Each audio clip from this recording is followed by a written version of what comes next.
Hello, everyone. It is such a surreal experience to speak with you all today, and an opportunity which I am so grateful for. With my time here today, I hope to represent the voices of all of us.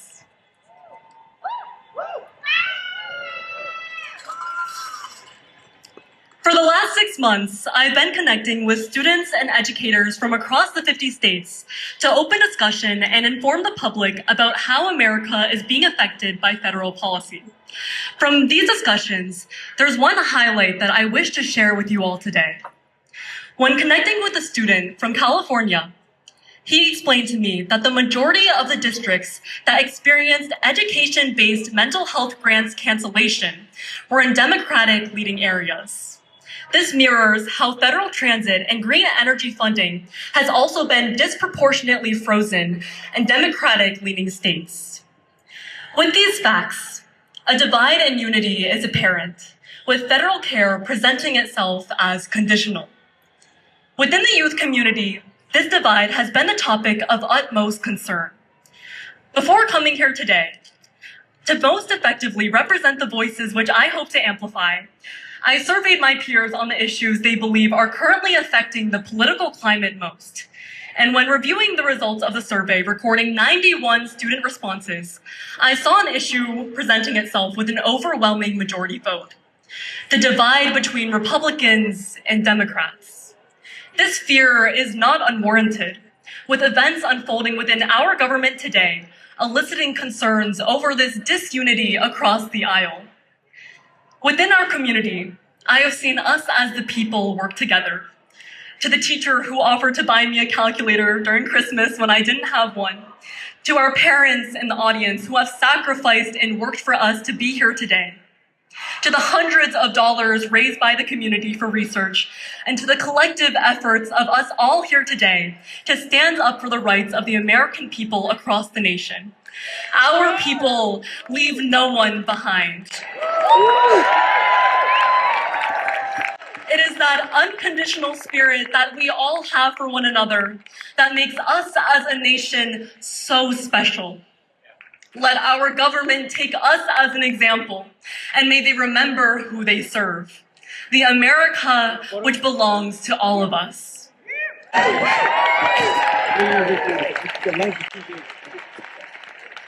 We are dreamers, standing together in the land of opportunity. We set out on our lives with our actions focused on making our visions and dreams come true. Let our government dream of making America a place where we are welcomed, confirming it as a land of opportunity for all once again. I envision a future where we as the American people can be assured that we will be cared for and looked after, not dependent upon the status of our political affiliation, but rather on the truth that we are all worthy of receiving care by those who we have put in power to take care of us.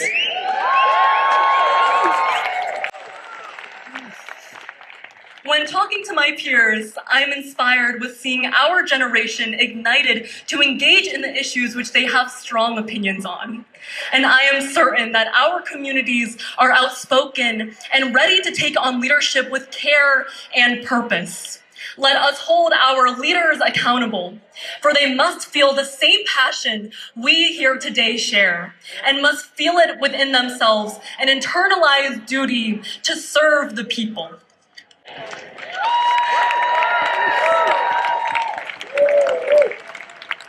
What I'd like to urge us to do, especially my fellow young people, is to utilize the passion we feel so deeply and translate it into action. Our lives will contain the future which we are all actively fighting for today. If you're the youngest in the room, do not feel intimidated, but find inspiration in those around you. If you're the youngest in the room, do not let your voice be discounted and allow yourself to sit at the table of initiating change.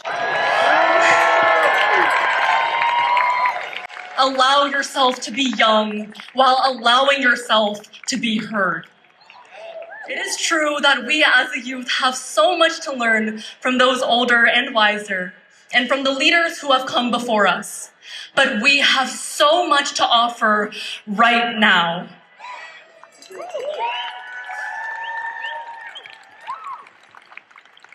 Aside from us all, there's another group I hope to speak with today. In the news, some have labeled our efforts here today as the Hate America rally.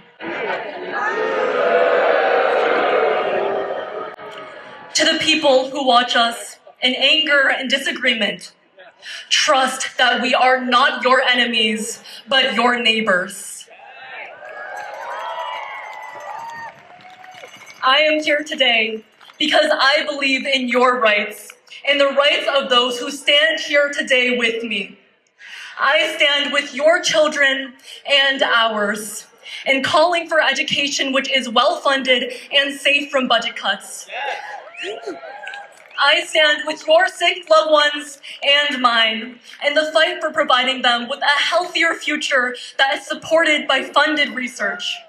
Today, we are here because we want our communities to advance towards the more perfect nation the preamble of our Constitution speaks of for all.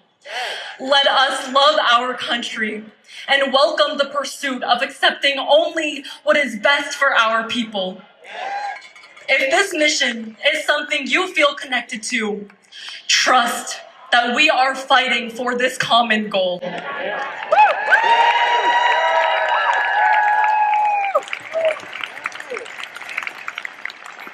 So let us reflect on what type of people are we? And to my fellow youth, who do you want to be? To the patriot woman who spent her 90th birthday on the streets of Shrewsbury Common advocating for the education of young people like me. To the father who came here to support the rights of his daughters. To the teenagers who came here to advocate for the safety of their immigrant mothers. And to each and every one of you here today to champion whatever message you wish to. We need more people like you.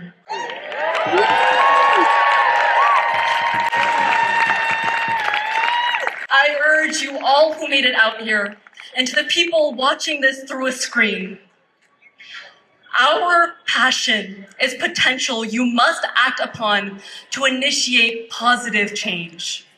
I hope that you see the same potential in me too.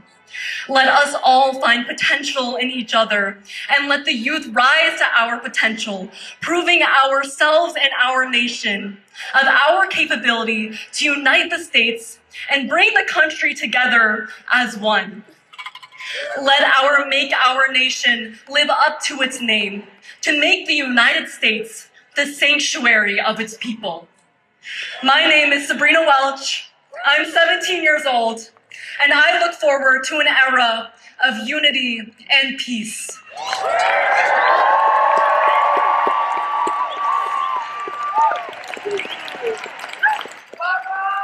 See the faces around you and feel the privilege in being able to experience them. We are a community with my life inevitably connected to yours and yours inevitably connected to mine. When deciding which issues we feel compelled to stand for, let us remember, we are each other's keeper. Thank you for the privilege to speak with me today.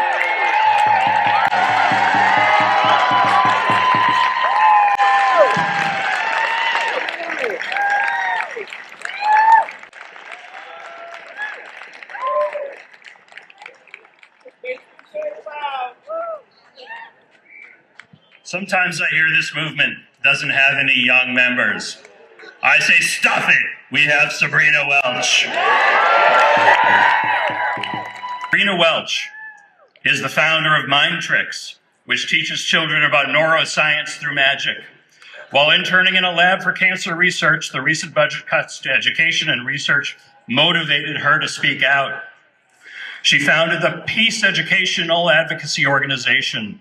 She's been connecting with students and educators across the nation. Her organization leads an open discussion how people may see the impacts of federal policy and platform youth voices. All this, and Sabrina is not old enough to vote. Shrewsbury High School senior, Sabrina Welch.